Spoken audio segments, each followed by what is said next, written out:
कौन था वो इलेक्शन कमीशन जिसने ये जो गहरा काला शीशा लगवा के फ्रॉड करने का प्लान किया था? वो एकदम तीनों की तिकड़ी थी, वो दुनिया जानती है। आज मैं नाम नहीं ले रहा हूँ, जान के उनका। तो ये उन्होंने नाम ले दीजिए, राहुल जी उनसे नाराज हो गए थे, दुनिया जानती है। ये नाम नहीं ले रहा मैं, आप सब जानते हैं। आज मत लिवाओ नाम, क्योंकि मुद्दा भटक जाएगा फिर। तो उन्होंने सेट करके ईवीएम मोदी जी को जिताया था 2014 का भी चुनाव में। ये आपको बता रहा हूँ। उस आप हट जाए यहाँ से, हम जा रहे हैं, आप मत आ जाए, आप मत आ जाए, इतना ही रखें बस, हम बाहर ही जा रहे हैं। सर क्या लगता है 2024 लिमिट सर क्या लगता है 2024 नहीं है? ईडी सीबीआई कोई गैंगस्टर्स नहीं है। चुनाव से पहले अभी 4 महीने बाकी है। एक तरफ ये कहा जा रहा है कि हम चुनाव वो लगा देंगे, आचार संहिता लगा देंगे, और दूसरी तरफ रेड करा रहे हैं। शर्म आती है? और पुलिस के जरिए रोका जा रहा है हमें। तो तब इसीलिए हम सुप्रीम कोर्ट के सामने ये बताने जाना चाहते हैं। आपने शिवराज सिंह साहब का नाम सुना है? किसी ने सुना है ना? ये वो मुख्यमंत्री थे, आज मुझे नाम याद दिलाना पड़ रहा है उनको। वो मोदी जी से बहुत बड़े नेता हैं। मामा जी की जो बात कर रहा हूँ ना, मोदी जी से बहुत बड़े नेता हैं वो। मोदी जी गुजरात से आते हैं। कितनी लोकसभा की सीटें हैं गुजरात में, मुझे बताएंगे आप? और मध्य प्रदेश में कितनी है पता है ना आप सब लोगों को? तो वो इतने बड़े नेता हैं, मोदी जी से बड़े नेता हैं। आज वो भीगी बिल्ली बन के क्यों चुप बैठ गए? क्योंकि मोदी जी और अमित शाह ने कहा है पीछे हटो, तुम्हारी क्या औकात है? वोट तो सारे हमने ईवीएम से लिए हैं, कौन हो तुम? और भगा दिया ना, आप चुप बैठे। वसुंधरा राजे सिंधिया जी कम बड़ी नेता हैं? मोदी जी जैसे कितने नेता अगर एक पल्ले में तोल लिया जाए तो वसुंधरा राजे सिंधिया जी के बराबर नहीं आएंगे मोदी जी से कई नेता। चुपचाप बिठा दिया ना। क्या बोला? कौन से तुम्हारे नाम से वोट लिए, कौन से तुम्हारी मेहनत से वोट लिए? हमने ईवीएम से वोट लिए, चुप बैठ गई। उसी तरीके से रमन सिंह साहब कितने बड़े नेता हैं? मोदी जी से तो बड़े ही हैं, उनको भी चुप बिठा दिया ना। ये है ईवीएम की ताकत। आप उनकी बात करें, जिसको चाहा उसको जिताया, जिसको चाहा उसको हराया। ये है ईवीएम। चाहे वो बीजेपी, ये तो ऐसे लोग हैं जो अडवाणी जी को घर बिठा दिया, ये तो ऐसे लोग हैं जो मुरली मनोहर जोशी जी को घर बिठा दिया, ये ऐसे लोग हैं, ये निर्दयी लोग हैं। ये जो मनुवादी मानसिकता की गुजराती लॉबी है ना, ये सिर्फ अडानी की सगी है, ये अडवाणी जी की भी सगी नहीं है। कितना मिलता जुलता नाम है, तब भी सगी नहीं है। सर क्या मानते हैं जब 2014 का चुनाव हुआ था, जो बीजेपी को वोट मिली थी वो ईमानदारी वाली थी? ये उसमें एक बहुत बड़े नेता थे कांग्रेस में, वो आरएसएस के एजेंट थे। मोदी जी और ये अमित शाह के एकदम मिले हुए व्यक्ति थे। वो एकदम तीनों की तिकड़ी थी, वो दुनिया जानती है। आज मैं नाम नहीं ले रहा हूँ, जान के उनका। तो ये उन्होंने नाम ले दीजिए, राहुल जी उनसे नाराज हो गए थे, दुनिया जानती है। ये नाम नहीं ले रहा मैं, आप सब जानते हैं। आज मत लिवाओ नाम, क्योंकि मुद्दा भटक जाएगा फिर। तो उन्होंने सेट करके ईवीएम मोदी जी को जिताया था 2014 का भी चुनाव में। ये आपको बता रहा हूँ। उसी व्यक्ति ने अमित शाह साहब की बेल कराई थी सुप्रीम कोर्ट से। उसी व्यक्ति ने पूरे 10 साल मोदी जी और अमित शाह जी को बचा के रखा था, उनके खिलाफ केस नहीं चलने दिया। एक ही व्यक्ति है जिम्मेदार। कभी नाम मैं बता चुका हूँ पहले। आज नाम इल्जाम लगा रहे हो आप? हाँ? मरने हो जो तो मर चुके, अब के इल्जाम लगा रहे हो? नहीं, मैं इल्जाम की बात नहीं कर रहा हूँ। इल्जाम की बात नहीं है, तथ्य है। जब वो जिंदा थे तब मैं ज्यादा जोर से बोलता था, और वो मेरी बात तक कभी जवाब नहीं दे पाए। सारी दुनिया जानती है, क्योंकि मैं सच बोलता हूँ। अच्छा एक बात बताइए, जब उम्मीद है कि 2024 में जो लोकसभा का चुनाव है वो बैलेट पेपर से होगा? उम्मीद नहीं, यकीन है। चुनाव सिर्फ और सिर्फ बैलेट पेपर से होगा। जिसमें जितनी ताकत है लगा ले। ये अम्बेडकरवादी लड़ाई लड़ रहे हैं, ये संविधानवादी लड़ाई लड़ रहे हैं, ये और लोग नहीं है। एक बात लग गई तो क्या होगा? हाँ, कल आचार संहिता लग गई। आचार संहिता क्या संविधान से बड़ी है? इलेक्शन का डेट ये जब हम कह रहे हैं कि ये इलेक्शन कमीशन, अभी मैंने आपको एक एग्जांपल दिया है ना, कौन था वो इलेक्शन कमीशन जिसने ये जो गहरा काला शीशा लगवा के फ्रॉड करने का प्लान किया था? ऐसे क्रिमिनल्स को हम मानेंगे कुछ? समझिए। और आज का इलेक्शन कमीशन मुझे लग रहा है ईमानदारी की तरफ बढ़ रहा है। उसने मना नहीं किया हमें। कल हम 50 जो लेने जा रहे थे, शायद तैयार रखी होंगी, तो अमित शाह साहब इतना डर गए कि उन्होंने हमें बाहर ही नहीं जाने दिया। कहीं कोई ईमानदार इलेक्शन कमीशन का ऑफिसर आके 50 छोड़ो, एक भी अगर हमारे हाथ में दे दी तो अमित शाह साहब का तो सारा खेल ही बिगड़ जाएगा। 4 भी सीटें आनी मुश्किल पड़ जाएंगी।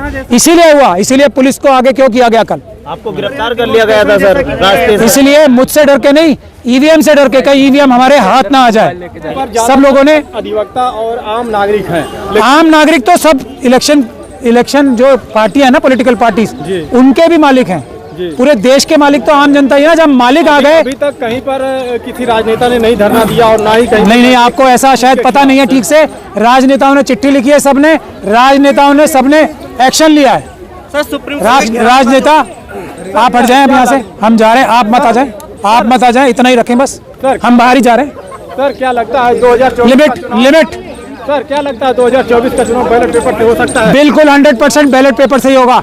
एक चीज और है, राजनेताओं की बात आपने की ना मुझसे, राजनेताओं की बात में एक बात और बता दूं आपको, जो ये कल ममता बनर्जी साहिबा के लोगों के ऊपर रेड हुई है, जो ये कल शरद पवार जी के लोगों के ऊपर रेड हुई है, ये उसी चीज से डर के, उसी चीज का दबाव बनाने के लिए हो रही है कि ईवीएम के खिलाफ सब सड़क पे ना आए। हम वकीलों की टीम गारंटी लेती है, हम किसी नेता के घर अब ऐसी नाजायज रेड, अब ऐसी क्रिमिनल रेड नहीं होने देंगे। हम गुजारिश करते हैं, हमें बताएं, हम आके रक्षा करेंगे। इस वक्त वकीलों की जिम्मेदारी है, हम हर एक राजनेता को, हर एक पॉलिटिकल पार्टी के नेता को इस जुल्म वाली, इस बेईमानी भरी रेड से बचाएंगे। ये हम वकील लोग वादा कर रहे हैं आप लोगों से। मैं चाहता हूं कि हमें बुलाएं जब किसी के घर ईडी की रेड होती है, हम साबित करेंगे, जैसे हमने अपनी रेड के साथ टाइम साबित किया था कि ये इलीगल रेड है, हमने वापस मुकदमा करा रखा है। उसी तरीके से जितनी भी रेड्स हो रही हैं, ये अपराध है, उसमें कानून का पालन नहीं करती है ईडी। और ईडी के खिलाफ मैं कहता हूं कि ये मुकदमे दर्ज होने चाहिए, क्योंकि वो निष्पक्ष रूप से रेड नहीं कर रहे हैं।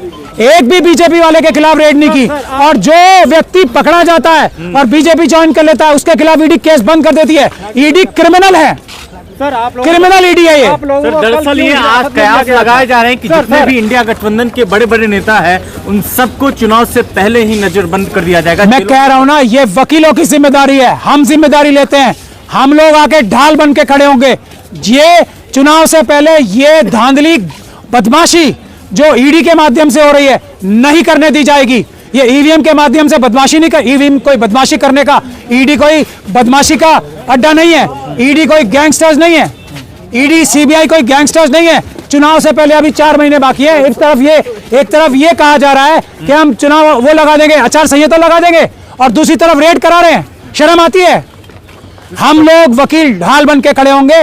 हम आह्वान करते हैं, जिस भी ऑपोजिशन के नेता के घर या उसके किसी कार्यकर्ता के घर इलेक्शन से पहले रेड होती है, तो हमें बुलाएं, हम आएंगे, हम रोकेंगे ये क्रिमिनल रेड्स, हम ये क्रिमिनल्स की रेड्स रोकेंगे। हम आह्वान करते हैं सब ऑपोजिशन की पॉलिटिकल पार्टी से, वकील जिम्मेदारी लेते हैं, हम लोग आएंगे और इन क्रिमिनल्स एजेंसीज को रोकेंगे। सुप्रीम कोर्ट का घेराव की जो बात कही है सर, यहाँ से ऐलान किया है, क्यों सुप्रीम कोर्ट का आप लोग क्यों घेराव नहीं कर रहे हैं? हम घेराव नहीं कर रहे हैं। हमने कल की डेट में ये साबित कर दिया था कि इलेक्शन कमीशन शायद वोटिंग मशीन्स देने के लिए तैयार हो जाए, क्योंकि वहां भी शायद कुछ ईमानदार लोग मौजूद हैं। इसीलिए हमें इलेक्शन कमीशन तक जाने ही नहीं दिया, कहीं कोई भी हमें मशीन ना दे दे। और अगर मशीन हमारे हाथ में आ गई, किसी के हाथ में आज तक इलेक्शन कमीशन ने एक मशीन नहीं दी है। 19 लाख के करीब मशीनें चोरी हो सकती हैं और उसकी कंप्लेंट नहीं हो सकती। एक मशीन हमें नहीं दे सकते, किसी पॉलिटिकल पार्टी को एक मशीन नहीं। तो कल हमने ये साबित कर दिया था कि इतना बड़ा धोखा, इतना बड़ा घोटाला हो रहा है और पुलिस के जरिए रोका जा रहा है हमें। तो तब इसीलिए हम सुप्रीम कोर्ट के सामने ये बताने जाना चाहते हैं कि 15 तारीख को हम ये सिर्फ जन भावना सुप्रीम कोर्ट को बताने जाते हैं, पूरा देश। आप जो हमारे जितने बयान आ रहे हैं, जितने हमारे स्टेटमेंट्स आ रहे हैं, उसमें देख लीजिए। मैं आप सब लोगों से गुजारिश करता हूं, आप जाके सब लोग कमेंट्स देख लें। उसमें 95% से ज्यादा लोग हमारे साथ खड़े हैं, ईवीएम के खिलाफ, पेपर बैलेट के समर्थन में खड़े हैं। ये 5% लोग वो हैं जो उनकी पेड टीम है, ये वो हैं जो उनके 2 रुपए वाले या 1 रुपए वाले, या हो सकता है क्योंकि पैसे ज्यादा खर्च करने का समय आ गया इलेक्शन से पहले, और महंगे पैसे देके जो उन्होंने अपनी टीम्स लगा रखी हैं मीडिया मैनेज करने के लिए, वो सिर्फ वो लोग हैं। अदरवाइज इस देश में सिर्फ वही पेपर बैलेट का विरोध करेगा जो धांधली करना चाहता है चुनाव में, जो चुनाव में धोखा करना चाहता है। सर, बीजेपी कहती है कि जहां हम जीतते हैं वहां बोलते हैं विपक्षी कि हम ईवीएम में चोरी की है, लेकिन जहां विपक्षी जीतती है वहां क्यों नहीं होती चोरी? हम लोग देश की जनता है ना, हम कह रहे हैं इलेक्शन जहां से भी होगा वो मैनेज होगा। इलेक्शन ईवीएम के जरिए से, वीवीपैट के जरिए से, जहां से भी जो भी कराएगा, नहीं तो सर जो भी कराएगा, हर जगह चोरी हो सकती है। अगर वो हर 100% चोरी होगी ही। कोई बहुत फरिश्ता ही होगा जो इतना बड़ा लालच छोड़ देगा। अब सुनिए, आप, मैं आपको बताता हूं, हर एक पॉलिटिकल पार्टी में आरएसएस और बीजेपी के भी लोग हैं ना, एजेंट्स, बार बार छोड़ के भी जा रहे हैं बहुत सारे लोग। ये कोई मैं ऐसी बात तो नहीं कर रहा जो लॉजिकल नहीं है। तो वो उन लोगों को जिताते हैं जिनको वो कभी ना कभी अपने पास ले सकते हैं। दिखाने के लिए और ईवीएम की विश्वसनीयता बढ़ाने के लिए जितवाते हैं। ये ईवीएम एक ऐसी चीज है, इसमें तो पूरे देश की 543 सीटें जीत सकते हैं। कहीं 100 वोटों से जीत जाएंगे, कहीं 50 से जीत जाएंगे, कभी 1 लाख से जीत जाएंगे, तब आप सवाल कर पाओगे। एक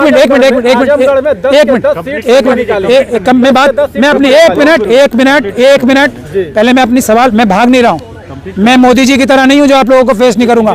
मैं पहली बात ये बोलता हूं, जर्नलिस्ट को मैं उसको मानता हूं जो सामने खड़ा है व्यक्ति उससे सबसे कड़वा सवाल पूछे। वो जर्नलिस्ट ही नहीं है जो लिहाज करके सवाल पूछता है। तो मेरी बात सुन लें आप, मैं ये कह रहा हूं कि कंट्रोल हाथ में है। किसी को जिताना है, किसी को हराना है, किसी को 1 वोट से जिताना है, किसी को 1 लाख वोट से जिताना है, या 5 लाख वोट से जिताना है। ये सब किसी एक आदमी के हाथ के कंट्रोल में आ जाता है। तो वो अब सरकारें किसकी बन रही हैं, सेंटर में किसकी सरकार बन रही है और किस तरीके से बन रही है, वो महत्वपूर्ण बात है।